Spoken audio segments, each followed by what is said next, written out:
मी पण तुमच्याच माध्यमाने ते ऐकलं.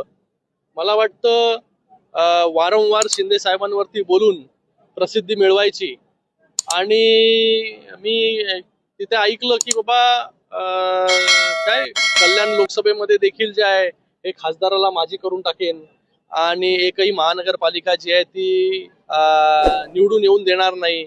आता त्यांना थोडंसं मी जसं म्हणतो की वयाप्रमाणे काही आजार जे आहेत ते होत असतात. तर वयाप्रमाणे परिणाम जो आहे हा नक्कीच त्यांच्यावरती होत चाललाय. कारण की हे कॉन्फिडेंटली का बोलू शकतो मी, कारण की मी स्वतः एक डॉक्टर आहे. त्यांची डायग्नोसिस मला वाटतं त्यांना स्मृतिभ्रंश, त्याला इंग्लिशमध्ये डिमेन्शिया असं म्हणतात.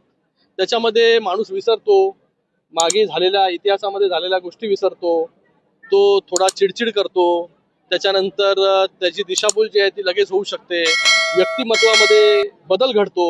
आम्ही खूप एक मोठं व्यक्तिमत्व म्हणून गणेश नाईक साहेबांना आजपर्यंत समजत होतो, पण त्यांच्या व्यक्तिमत्वामध्ये पण काका खूप बदल झालेला आहे. तर ते थोडंसं आजार जो आहे हा वाढत असतो कधी कधी. तर हे सगळे सिम्पटम्स जे आहे डिमेन्शिया म्हणजे स्मृतिभ्रंश याचे आहेत.